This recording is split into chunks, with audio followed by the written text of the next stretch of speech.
2 weeks ago, Russian President Vladimir Putin told NBC that relations between Russia and the US were at their lowest point in years. In the same interview, Putin was reminded that his counterpart in the US, President Joe Biden, had once said he had no soul. That was the slightly tense context for a summit meeting last week, in which Biden said he challenged Putin on human rights issues and cyber attacks targeted at US infrastructure, according to CNN. Now it has emerged that tensions between the countries extend beyond macho posturing by the two leaders into ramped-up military exercises in the Central Pacific Basin. Here's what you need to know. Russia has conducted its largest military exercises since the Cold War off the coast of Hawaii.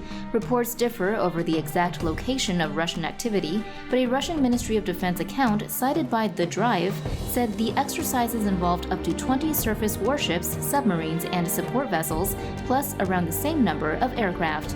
The exercises involved detecting, countering, and delivering missile strikes against the aircraft carrier strike group of a mock enemy. Simulated cruise missile strikes were carried out by the Slava-class cruiser, as well as an Udaloy-class destroyer and 3 Steregushchiy class corvettes. Also involved in the exercises were a pair of Tu-142M long-range anti-submarine aircraft from the Pacific Fleet's Naval Aviation Branch, escorted by MiG-31BM Foxhound interceptors. 6 IL-38 anti-submarine aircraft were given the task of searching for and tracking submarines from the mock enemy group. The Drive, citing CBS News, reports that on June 14th, 3 U.S. F-22A Raptor stealth fighters were scrambled in response to aircraft associated with the Russian naval exercise. Separately, the Honolulu Star-Advertiser reported that on June 18th, a pair of F-22s was launched to investigate Russian air activity in the area.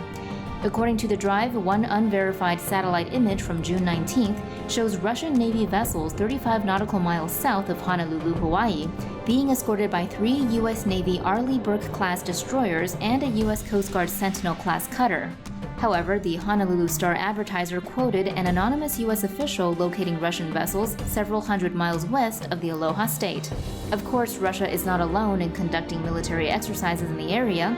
CBS reported on June 15th that a U.S. carrier strike group led by the USS Vinson was operating around 200 miles to the east of Hawaii, conducting a strike group certification exercise.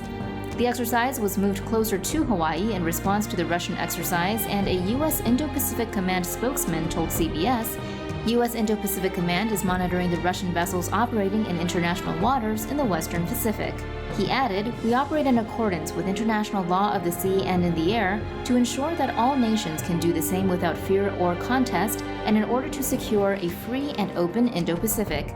As Russia operates within the region, it is expected to do so in accordance with international law. In this instance, Russia may well be on the right side of that line, with CBS citing U.S. defense officials who stated that Russian bombers did not enter Hawaii's air defense identification zone and were not intercepted. However, either way, it's clear that escalations like these do not happen by accident. Their meanings, both military and symbolic, are designed to be picked over carefully. Just ask China. 28 Chinese military aircraft entered Taiwan's Air Defense Identification Zone, or ADIZ, on Tuesday, according to Taiwan's Ministry of National Defense, a record since Taiwan began publicly noting Chinese incursions, according to Taiwan Central News Agency. 3 groups of aircraft flew all the way to the southeastern side of Taiwan, a maneuver Newsweek suggests could be rehearsing cutting off Taiwan from U.S. support in the event of an invasion. In total, these groups included 1 Y-8 anti-submarine plane, 4 H-6 twin-engine jet bombers, 4 J-16 twin-jet, multi-role fighters, and 1 Y-8 electronic warfare aircraft. 3 additional groups of aircraft flew in the airspace between Taiwan and the Taiwan-controlled Dongsha Islands. In total, these included 2 KJ-500 airborne early warning and control planes, 10 additional J-16 twin-jet, multi-role fighters, and 6 J-11 twin-jet multi-role fighters. In recent weeks, Chinese pressure on Taiwan has slackened off after air incursions peaked in mid-April, according to Twitter updates by Taiwan's Ministry of National Defense. The previous record for incursions was set in mid-April, with 25 aircraft flying into Taiwan's Air Defense Identification Zone. Tuesday's escalation could be seen as a response to a G7 communique made last week. It emphasized the importance of peace and stability across the Taiwan Strait and encouraged the peaceful resolution of cross-strait issues. The Drive reports that 2 ships of the Iranian Navy have reportedly rounded South Africa's Cape of Good Hope and appear to be heading into the Atlantic Ocean.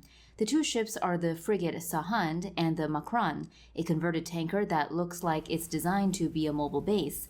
This latest news comes 2 days after the Karg, one of Iran's largest and most important naval ships, sank after suffering a major fire, the causes of which remain unclear. This would be the first time Iranian naval vessels have operated in the Atlantic, and previous reports have indicated that their final destination is in Venezuela, where they might offload a shipment of weapons.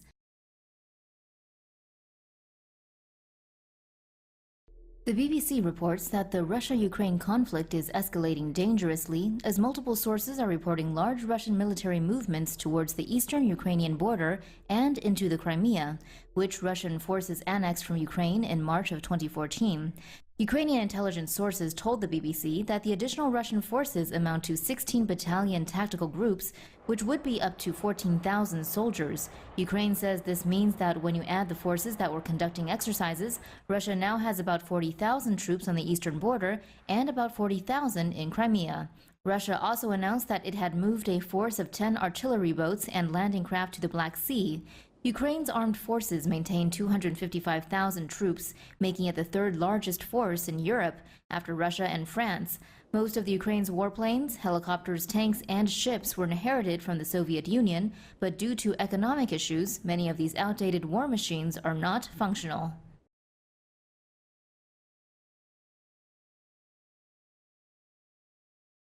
A Ryanair plane headed from Greece to Lithuania was diverted to Belarus on Sunday, where a dissident journalist who had been aboard was then seized, according to the New York Times.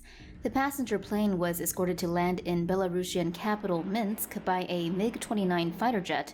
The New York Times reports a statement from Belarus President Alexander Lukashenko, who won an election widely regarded as rigged last year, saying he personally gave the order for the diversion due to a bomb threat on the plane. However, no bombs were found, and Roman Protasevich, former editor of pro-opposition media group Nexta, was detained before the plane was allowed to resume its flight, according to the BBC. Protasevich just turned to People and said he was facing the death penalty, one passenger told the AFP news agency, when the plane eventually landed at its final destination, Vilnius Airport in Lithuania. In the aftermath of the incident, neighboring Latvia and Lithuania have both said Belarusian airspace should now be deemed unsafe, with Latvia's Foreign Minister Edgars Rinkevics adding it should be closed to all international flights, according to the BBC. France is boosting its presence in the eastern Mediterranean to support Greece in its standoff with Turkey, adding 2 Rafale fighter jets, the frigate Lafayette, and the Tonnerre amphibious assault helicopter carrier to its forces in the area. The French Ministry of the Armed Forces announced the decision on Thursday, August 13th, according to a report in Le Monde. The move comes after Turkey announced on Tuesday, August 11th, that it had dispatched the Orukres seismic exploration ship accompanied by warships to disputed waters in the region. Turkey says the Orukres will search for hydrocarbons in an area comprising 2/3 of Greece's exclusive economic zone until August 23rd, according to an article in the state-run Anadolu news agency. Turkey's claims in the eastern Mediterranean overlap with the exclusive economic zones of Greece and Cyprus in waters mostly dotted with Greek islands. The contested area is believed to be rich in untapped oil and natural gas fields. Le Monde reports the Rafale jets were in Cyprus to help patrol the Cyprus exclusive economic zone and are now relocating to Souda on the Greek island of Crete. On July 23rd, President Macron denounced violations of Greek and Cypriot sovereignty by Turkey in its exploration of gas resources in the area. For more news animations and explainers, hit the subscribe and bell button to join the TomoNews family. Thanks for watching.